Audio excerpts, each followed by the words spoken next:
नमस्कार मित्रों, जय माता दी। नवरात्रि के 9 दिन बहुत ही पावन होते हैं। इन दिनों में माता रानी की पूजा पूरे मन से करने से माता रानी बहुत ही जल्दी प्रसन्न हो जाती हैं। जो भी मित्रगण इन 9 दिनों तक व्रत रखते हैं, उन्हें कुछ नियमों का पालन करना होता है। उन्हें पूर्ण रूप से सात्विक आहार लेना होता है। वो कौन से ऐसे आहार हैं जिनसे हमें बचना चाहिए और वो कौन से आहार हैं जिन्हें हम नवरात्रि में व्रत के दिनों में खा सकते हैं। आइए मित्रों, इस वीडियो में के माध्यम से हम जानते हैं। इसके लिए आप इस वीडियो को पूरा अवश्य देखिएगा मित्रों। और यदि आप इस चैनल पर नए हैं तो इस चैनल को सब्सक्राइब अवश्य कर लीजिएगा। नवरात्रि के 9 दिनों में हमें पूर्ण रूप से सात्विक आहार ही ग्रहण करना चाहिए। तामसिक भोजन जैसे प्याज, लहसुन, इन सब चीज़ों से इन 9 दिनों में हमें दूर ही रहना चाहिए, अन्यथा हमारा व्रत खंडित हो जाता है और इन चीज़ों का सेवन करने से सात्विकता समाप्त हो जाती है। नवरात्रों में आपको सेब अवश्य खाना चाहिए। शास्त्रों में बताया जाता है कि भगवान के भोग में सेब ज़रूर लगाना चाहिए। आपका व्रत है तो आपको सेब अवश्य खाना चाहिए। केला, पपीता, तरबूज और मीठे अंगूर भी आप खा सकते हैं। इन फलों से व्रत रखने वाले प्राणी को शक्ति मिलती है और व्रत संपूर्ण हो जाता है। शास्त्रों में बताया जाता है कि नवरात्रि के दिनों में सीताफल ज़रूर खाना चाहिए। सीताफल खाने से 20 ऐसी बीमारियां हैं जो ख़त्म हो जाती हैं। माना जाता है नवरात्रि के दिनों में सीताफल का घर में प्रवेश होना ही शुभ माना गया है। सीताफल खाने से नवरात्रि का व्रत सफल हो जाता है, क्योंकि इसमें माता सीता का आशीर्वाद मिला हुआ होता है। माना जाता है भगवान राम के वनवास के द्वार में माता सीता ने यही फल खाया था। नवरात्रि के दौरान इसे जो भी खाता है उसे दुखों का सामना नहीं करना पड़ता। सीताफल आपको ज़रूर खाना चाहिए। इससे माता सीता प्रसन्न होती हैं और आशीर्वाद देती हैं। मित्रों, नवरात्रों में तेल की तली हुई हरी मिर्च खा सकते हैं, लेकिन कम मात्रा में खाना है। व्रत के दौरान ज़्यादा तीखा नहीं खाना चाहिए। व्रत में तीखा खाने से व्रतधारी की पेट की जो आंतें होती हैं उसमें ज़ख्म हो सकते हैं, क्योंकि इस दौरान हम व्रत का पालन करते हैं तो हमारे पेट में कुछ नहीं होता।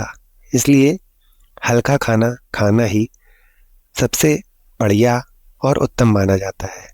व्रतधारी को रसीले आलू अवश्य खाने चाहिए। इससे हमारे शरीर में ऊर्जा की भरपूर मात्रा उत्पन्न होती है और उस आलू का पानी भी पी सकते हैं। रसीले आलू आप अवश्य खाएं। मित्रों, व्रत में जो भी सब्जी बनाएं उसमें हरा धनिया अवश्य डालें। उसमें कई पोषक तत्व होते हैं। हरा धनिया खाने से हमारा जो शुगर लेवल होता है वो कम हो जाता है। नवरात्रों में रिफाइंड का तेल और सरसों का तेल भूल कर भी व्रत के दौरान नहीं खाना चाहिए। मूंगफली का तेल और देसी घी और नारियल का तेल खाना अच्छा माना जाता है। मित्रों, नवरात्रि में व्रतधारी को डब्बा बंद लस्सी, डब्बा बंद जूस, ये सब नहीं पीना चाहिए। उसमें कई केमिकल मिले होते हैं जिसके कारण आपका व्रत टूट सकता है, खंडित हो सकता है। जब भी आप फलों का जूस पिए तो याद रखें उसमें नमक भी ना डालें, नहीं तो व्रत टूट जाएगा। साथ ही साथ जूस में बर्फ़ भी नहीं डालना चाहिए। फलों का सादा जूस पीने से व्रत सफल होता है।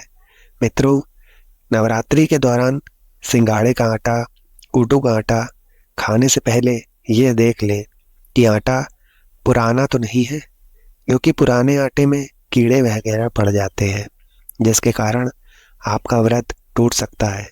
क्योंकि यह छोटे छोटे कीड़े हमें दिखाई नहीं देते और आपके मुंह तक पहुंच जाते हैं। ऐसा आटा खाना मतलब कीड़े मकोड़ों का मांस खाने के बराबर माना गया है।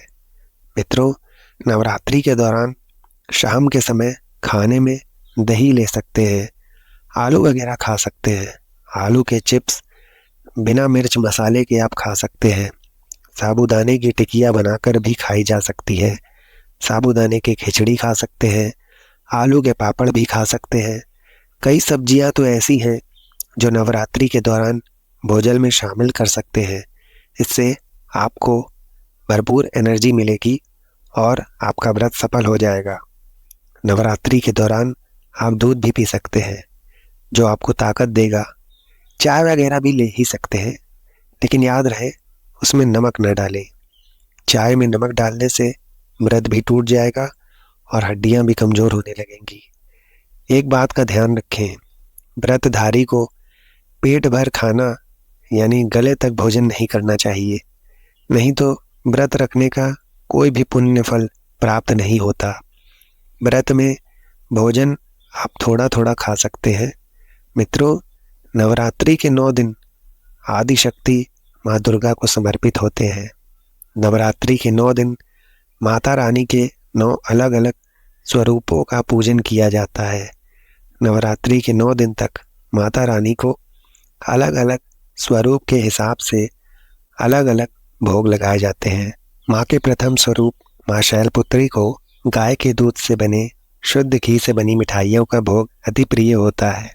माता के दूसरे स्वरूप माँ ब्रह्मचारिणी को चीनी या फिर मिश्री का भोग लगाया जाता है। माता के तृतीय स्वरूप माँ चंद्रघंटा को दूध का भोग लगाना बहुत ही शुभ बताया गया है। माता के चौथे स्वरूप माँ कुष्मांडा को पेठा, जिसे कुम्हाड़ा भी कहते हैं, अत्यधिक प्रिय है, उसका भोग लगाया जाता है।